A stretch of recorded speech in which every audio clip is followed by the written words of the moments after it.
मात्र विद्यार्थी मित्रों, गया विडियो में आपणे स्वाध्याय 11.2 ना 7 दाखला सुधी सीखी गया हता। हवे आपणे नेक्स्ट दाखला थी जोईए। दाखलो जोईए 8मो दाखलो।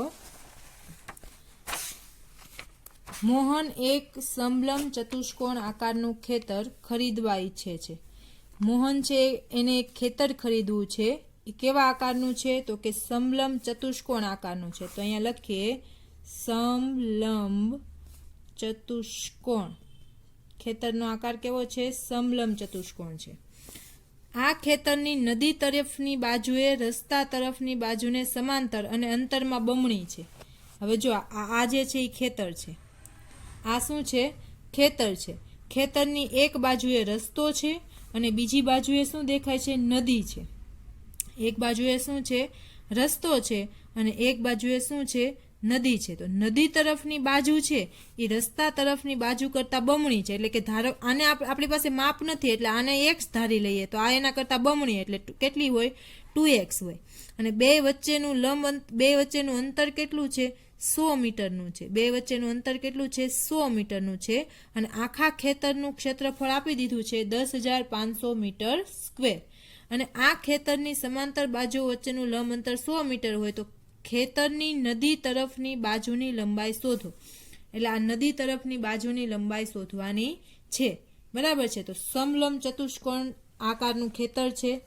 એની એક બાજુ આપણે ધારી લઈએ। ધારો કે રસ્તા તરફની બાજુ x મીટર અને નદી તરફની બાજુ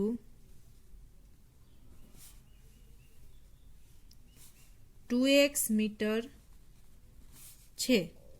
बराबर छे। तो आपणे L1 L2 लखी शकीए। L1 एटले केटला थशे? x। L2 एटले केटला थशे? 2x। अने ऊंचाई h। h केटली थशे? बे वच्चेनुं लंब अंतर केटलुं छे? 100 मीटर। अने क्षेत्रफळ आपी दीधुं छे। क्षेत्रफळ बराबर 10,500 मीटर स्क्वेर। बराबर छे। तो आपणे क्षेत्रफळनुं सूत्र मूकीए। पहेला कोनुं क्षेत्रफळ मूकशुं? समलंब चतुष्कोणनुं क्षेत्रफळ। समलंब चतुष्कोणनुं क्षेत्रफळ बराबर समलंब चतुष्कोणना क्षेत्रफळनुं सूत्र शुं? 1/2 गुणिया लंबाई बंने लंबाईनो सरवाळो गुणिया ऊंचाई। 1/2 ना 1/2 लंबाई एटले एक लंबाई x अने बीजी 2x एटले x + 2x गुणिया ऊंचाई 100। x + 2x એટલે કેટલા x થશે? 3। પહેલા તો સમલંબ ચતુષ્કોણનું ક્ષેત્રફળ આપેલું એટલે કેટલું આવશે? 10,500। હવે અહીંયા x + 50 દુ કેટલા થશે? 100। બરાબર છે। x + 2x એટલે કેટલા થશે? 3x।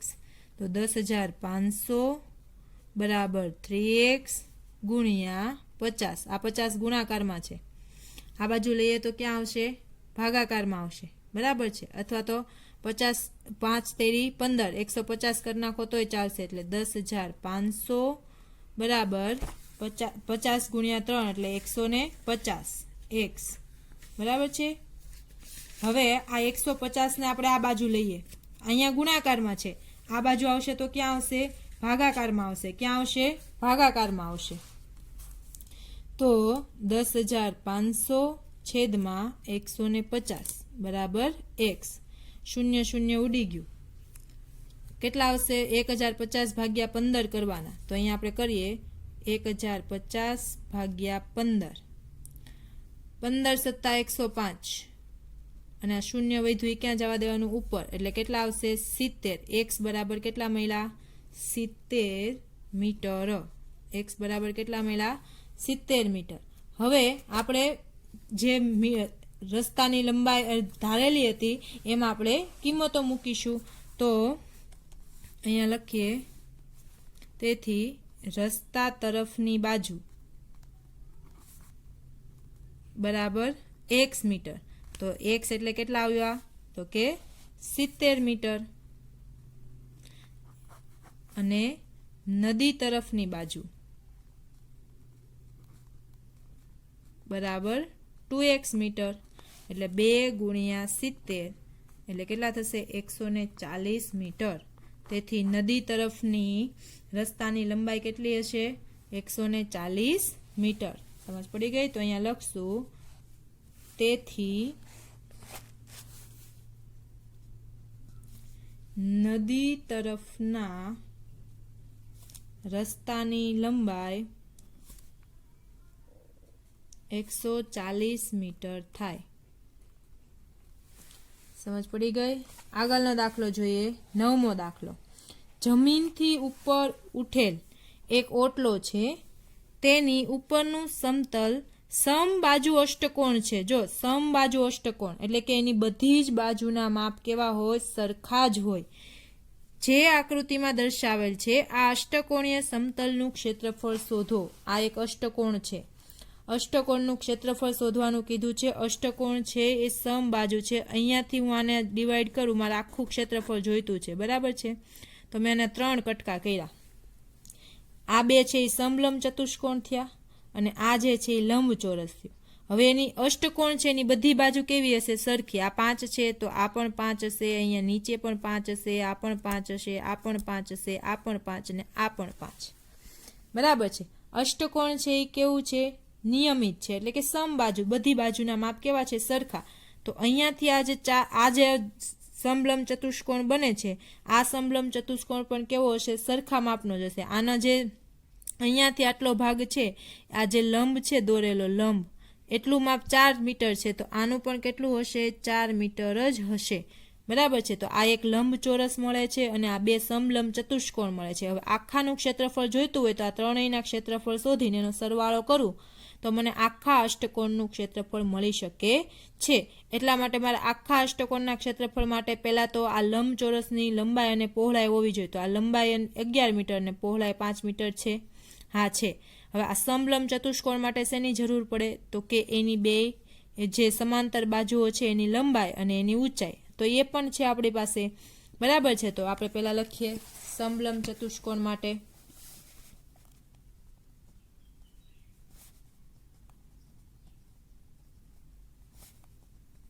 સમલંબ ચતુષ્કોણ માટે શેની જરૂર પડે? તો કે લંબાઈ 1 અને લંબાઈ 2 અને ઊંચાઈ તો 2 છે આપણી પાસે. એક લંબાઈ કેટલી થશે? જો આ સમલંબ ચતુષ્કોણ છે, આની લંબાઈ આ કેટલી થશે? 5 મીટર અને આ બીજાની 11 મીટર અને ઊંચાઈ 4 મીટર. એટલે એક લંબાઈ થશે 5 મીટર, બીજી લંબાઈ થશે 11 મીટર અને ઊંચાઈ થશે 4 મીટર. બરાબર. હવે આપણે લંબચોરસ માટે લખીએ. લંબચોરસ માટે શેની જરૂર પડે? તો કે લંબાઈ અને પહોળાઈની. લંબાઈ છે 11 મીટર અને પહોળાઈ છે 5 મીટર. બરાબર છે? તો આખા અષ્ટકોણનું ક્ષેત્રફળ બરાબર સમબાજુ અષ્ટકોણીય સમતલનું ક્ષેત્રફળ બરાબર સમલંબ ચતુષ્કોણનું ક્ષેત્રફળ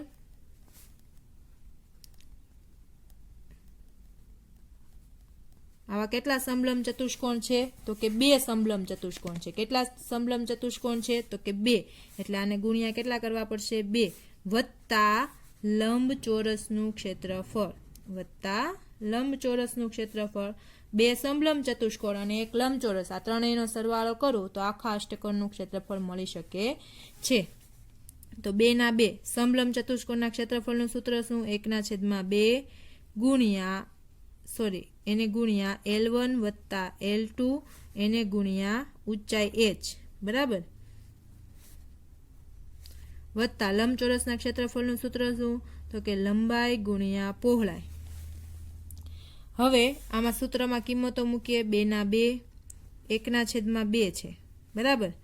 L1 અને L2 એનો સરવાળો એટલે 5 વત્તા 11 અને ઊંચાઈ કેટલી છે? 4 વત્તા L1 એટલે 11 ગુણ્યા લંબાઈ એટલે 11 અને પહોળાઈ એટલે 5. 2 ઉડી ગયા. 11 વત્તા 5 એટલે કેટલા થશે? 16 એને ગુણ્યા 4 વત્તા 11 ગુણ્યા 5 16 ચોક કેટલા થશે? 16 ચોક 64 વત્તા 11 પંચા 55 64 વત્તા 55 5 ને 4 9 અને 6 ને 5 11 119 મીટર સ્ક્વેર આખા અષ્ટકોણીય સમતલનું ક્ષેત્રફળ કેટલું થશે? 119 મીટર સ્ક્વેર. તો અહીંયા લખશું, તેથી અષ્ટકોણીય સમતલનું ક્ષેત્રફળ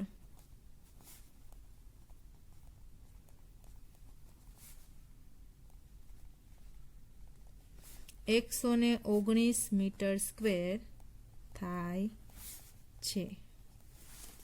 સમજ પડી ગઈ? 10મો દાખલો જોઈએ. એક પંચકોણ આકારનો બગીચો છે જે આકૃતિમાં દર્શાવેલ છે. આ પંચકોણનું ક્ષેત્રફળ શોધવા માટે જ્યોતિ અને કવિતાએ જુદી જુદી રીતે પંચકોણને વિભાજિત કરેલ છે. બંને રીતે કરેલા વિભાજનની મદદથી બગીચાનું ક્ષેત્રફળ શોધો. શું તમે આ પંચકોણનું ક્ષેત્રફળ શોધવાની અન્ય કોઈ રીત બતાવી શકો છો? હવે કવિતા અને જ્યોતિ જે છે એ આ એક પંચકોણીય બગીચો છે. પંચકોણીય શું છે? બગીચો. આ બગીચાને અલગ અલગ રીતે ક્ષેત્રફળ શોધે છે વિભાજિત કરીને. જ્યોતિ છે એવું વિચારે છે એ અહીંયાથી બે ભાગ કરે છે. આખા બગીચો છે એનો અહીંયાથી એ બે ભાગ કરે છે અને એને બે ભાગમાં વિભાજિત કરીને અલગ અલગ રીતે ક્ષેત્રફળ શોધે છે. એટલે કે પેલા આ ભાગનું ક્ષેત્રફળ અને આ ભાગનું ક્ષેત્રફળ બેયનો સરવાળો કરે એટલે આખું પંચકોણનું ક્ષેત્રફળ મળી શકે છે. જ્યારે કવિતા શું કરે છે? એક ચોરસમાં ડિવાઈડ કરે છે અને ઉપરનો ભાગ ત્રિકોણ. એ ત્રિકોણનું ક્ષેત્રફળ શોધે છે અને ચોરસનું ક્ષેત્રફળ શોધે છે. આખાનો સરવાળો કરે છે એટલે એને આખા પંચકોણ બગીચાનું ક્ષેત્રફળ મળે છે. હવે બેય અલગ અલગ રીતે વિભાજન કર્યું તો પણ જવાબ તો સરખો જ આવશે. બરાબર છે? તો એનું જે ક્ષેત્રફળ છે એ આપણે બેયની રીતે આપણે શોધવાનું છે. પહેલાં તો જ્યોતિએ કઈ રીતે શોધ્યું? તો કે પહેલાં એને સમલંબ ચતુષ્કોણ બનાવ્યા. બે અલગ અલગ જોઈ શકો છો. જો આ બે બાજુ સમાંતર છે, આ અને આ બે બાજુ સમાંતર છે. આ બાજુ સમાંતર નથી પણ અહીંયા 90 અંશનો ખૂણો બને છે એટલે આ જે છે એનો વેધ બને છે. બરાબર છે? આ પાયો અને આ શું કહેવાય? એનો વેધ. અને આ બે સમાંતર બાજુ એટલે આ સમલંબ ચતુષ્કોણ થયું. હવે એને વચ્ચેથી બે ભાગ કર્યા છે એટલે સ્વાભાવિક વસ્તુ છે કે બંને બાજુ કેવું હશે? સરખું જ હશે. તો આ એકનું જે ક્ષેત્રફળ મેળવીએ એ જ આનું ક્ષેત્રફળ હશે. બરાબર છે? એટલે બેયનો સરવાળો કરીએ એટલે આપણે આખા પંચકોણનું ક્ષેત્રફળ મળે છે. તો પહેલાં તો આ L1 કેટલું છે? તો કે જો અહીંથી અહીંયા જોઈ શકો છો આ કેટલું માપ છે? તો કે 15. આ એક મળી ગયું. L1 બરાબર 15. હવે આનું માપ કેટલું થાય છે? તો કે જો અહીંયાથી અહીંયા સુધી એટલે આ માપ એટલે આ કેટલું છે? 30 મીટર. હવે જોઈએ આપણે આ ઊંચાઈ. બરાબર છે? તો અહીંયાથી આ જોઈએ તો આખું 15 છે તો અડધું જોતું હોય તો કેટલું થાય? તો કે 15/2 થાય. બરાબર છે? તો આપણે બે બાજુનું માપ મળી ગયું અને આપણે ઊંચાઈ પણ મળી ગઈ. તો સમલંબ ચતુષ્કોણનું ક્ષેત્રફળ આપણને મળી શકે છે. તો આપણે પેલા જ્યોતિનું જોઈએ. જ્યોતિએ કરેલ વિભાજન.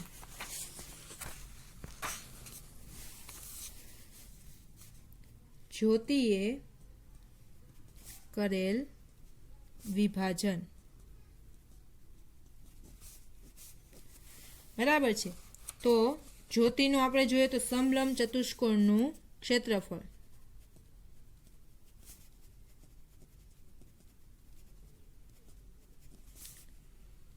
એનું સૂત્ર શું? 1/2 ગુણ્યા L1 વત્તા L2 ગુણ્યા H.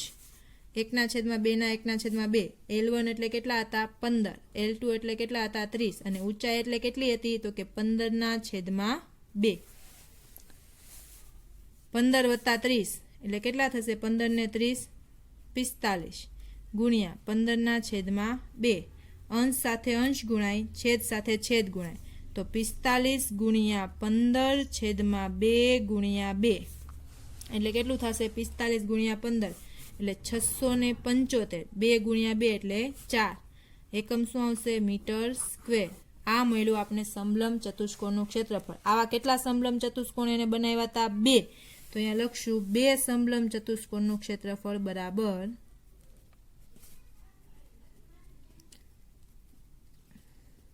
કેટલા વડે ગુણવાના? એને 2 વડે ગુણવાના. તો 2 ગુણ્યા 675/4. બરાબર છે? તો 2 દુ 4 એટલે શું આવશે? 675/2 એટલે 337.5 મીટર સ્ક્વેર.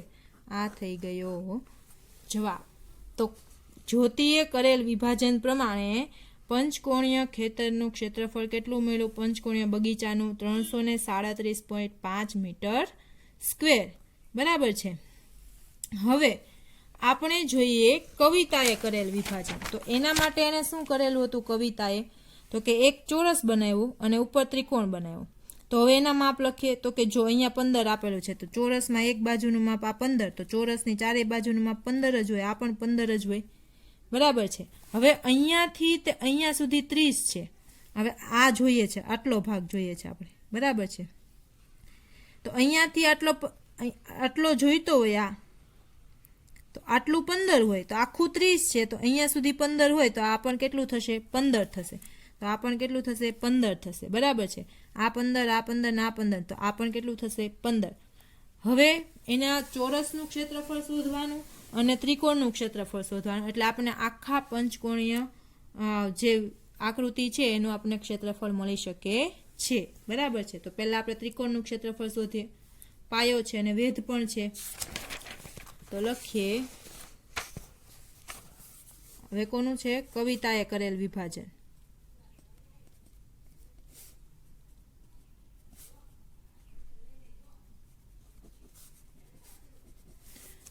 તો પહેલા આપણે શોધવાનું ત્રિકોણનું ક્ષેત્રફળ બરાબર. ત્રિકોણના ક્ષેત્રફળનું સૂત્ર શું? 1/2 ગુણ્યા પાયો ગુણ્યા વેધ. 1/2. પાયો 15 અને વેધ પણ 15. 15 ગુણ્યા 15 એટલે કેટલા થશે? 225/2. ભાગાકાર કરો એટલે કેટલો આવશે? 112.5 મીટર સ્ક્વેર. હવે ચોરસનું ક્ષેત્રફળ શોધવાનું. ચોરસનું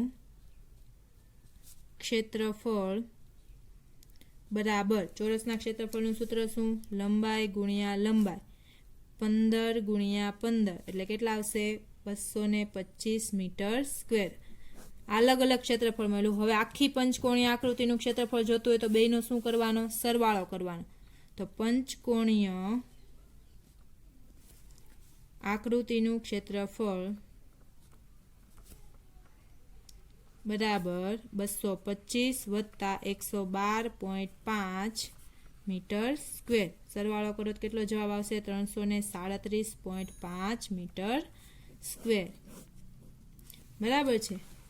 તો આ રીતે ગમે એ રીતે તમે વિભાજન કરીને આપેલ આકૃતિનું ક્ષેત્રફળ શોધી શકો છો. અહીંયા પણ એ જ જવાબ આવ્યો અને અહીંયા પણ એ જ જવાબ આવ્યો. કવિતાને પણ એ જ રીતે એને અલગ રીતે કર્યું અને જ્યોતિએ અલગ રીતે કર્યું, તો પણ ક્ષેત્રફળ તો એને સરખું જ મળ્યું. એટલે તમે આપેલ આકૃતિનું વિભાજન ગમે એ રીતે કરીને ક્ષેત્રફળ શોધી શકો છો. તમે હજુ એક રીતનો ઉપયોગ કરીને પણ ક્ષેત્રફળ શોધી શકો છો. એ તમારે જાતે હોમવર્કમાં કરવાનું રહેશે. કઈ રીતે?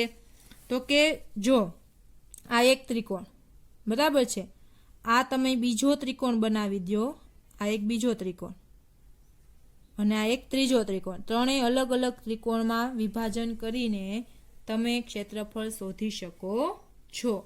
બરાબર છે. એ તમારે જાતે હોમવર્કમાં કરવાનું રહેશે. 11મો દાખલો જોઈએ. આકૃતિમાં બતાવેલ ફોટો ફ્રેમની બહારની ધારનું માપ 24 સેમી ગુણ્યા 28 સેમી છે અને અંદરની ધારનું માપ અનુક્રમે 16 સેમી ગુણ્યા 20 સેમી છે. હવે જો ફ્રેમના ચારે ટુકડાની જાડાઈ સમાન હોય તો ફ્રેમના પ્રત્યેક ટુકડાનું ક્ષેત્રફળ શોધો. હવે એક ફોટો ફ્રેમ છે, તમે જોઈ શકો છો. ફોટો ફ્રેમની આ જે બહારની બાજુ છે એક 24 સેમી છે, એની લંબાઈ એક 24 સેમી છે અને પહોળાઈ કેટલી છે? 28 સેમી છે. બરાબર છે. હવે અંદરના ભાગમાં જોઈએ તો લંબાઈ 16 સેમી છે અને પહોળાઈ 20 સેમી છે. જાડાઈ ચારેયની સરખી છે. જાડાઈ એટલે આ ભાગ ચારેયનો કેવો છે? સરખો છે. બરાબર છે. આ એ છે, આ બી છે, આ સી છે અને આ ડી છે. હવે તમને એમ કીધું કે આનું ક્ષેત્રફળ શોધો. આ દરેક ભાગનું ક્ષેત્રફળ શોધો. તો આ તમે જોઈ શકો છો. આ આકાર તમને કેવો દેખાય છે? તો કે સમલંબ ચતુષ્કોણ દેખાય છે. કેવો દેખાય છે? સમલંબ ચતુષ્કોણ. આ સામસામેનું સરખું દેખાય છે. એ અને સી કેવા છે? સરખા. બી અને ડી કેવા છે? સરખા છે, બરાબર છે. એ અને સી સરખા છે, બી અને ડી ના માપ કેવા છે? સરખા છે. હવે એ મળશે એટલું જ સી મળશે, બરાબર છે, અને ડી મળશે એટલું જ બી મળશે. તો પહેલા તો આપણે આ બે છે એ સરખા બતાવી દઈએ કે એનું ક્ષેત્રફળ બરાબર સી નું ક્ષેત્રફળ તથા બી નું ક્ષેત્રફળ બરાબર ડી નું ક્ષેત્રફળ. ચારેય ભાગ કેવા છે? સામસામેના ભાગ કેવા છે? સરખા. એટલે એ નું મળશે એટલે સી નું મળી જશે. હવે આપણે એ માટે વિચારીએ, સમલંબ ચતુષ્કોણ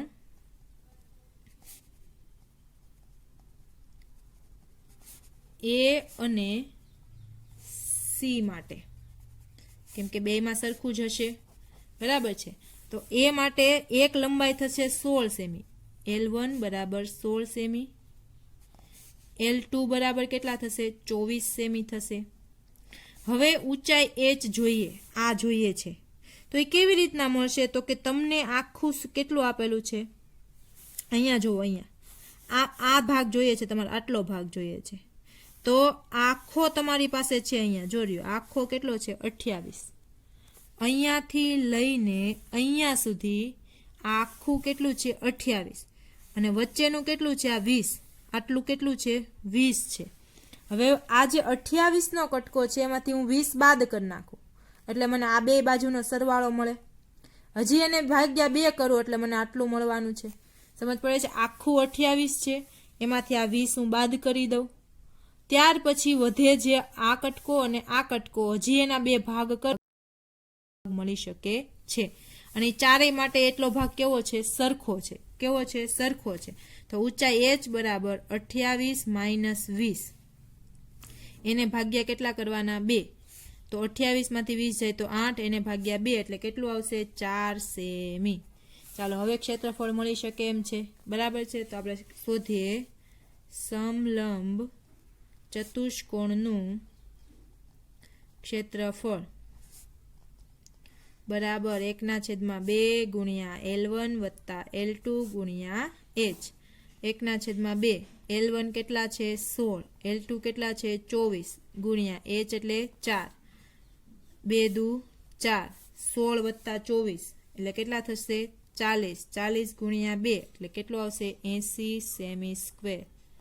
ચાલો એ અને સી નું મળી ગયું, બરાબર છે. કેટલું આવ્યું? 80 સેમી સ્ક્વેર.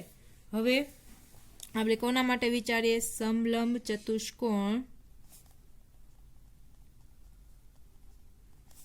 બી અને ડી માટે. કોના માટે? બી અને ડી માટે. તો એની લંબાઈ L1 એટલે કેટલી થશે? ચાલો બી માટે વિચારો. તો L1 એટલે 20, L2 એટલે 28 અને જાડાઈ તો બધામાં સરખી જ છે એટલે 24 માઇનસ 16 ભાગ્યા 2 કરવાના. અને 4 ડાયરેક્ટ લખી દો તો પણ ચાલશે, બરાબર છે. તો L1 કેટલું થશે? 28, L2 કેટલું થશે? 20 સેમી. અને ઊંચાઈ h બરાબર તો કે 24 માઇનસ 16 ભાગ્યા 2 એટલે 8/2 બરાબર 4 સેમી. હવે સમલંબ ચતુષ્કોણનું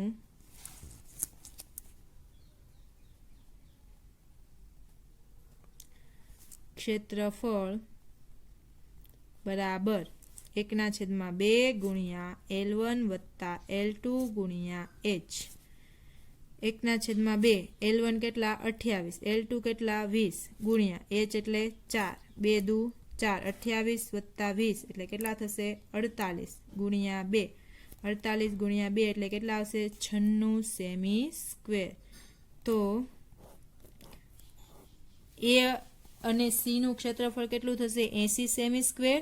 અને બી અને ડી માટે કેટલું થશે? 96 સેમી સ્ક્વેર. સમજ પડી ગઈ? તો અહીંયા લખશું, તેથી સમલંબ ચતુષ્કોણ એ અને સી નું ક્ષેત્રફળ બરાબર 80 સેમી સ્ક્વેર અને સમલંબ ચતુષ્કોણ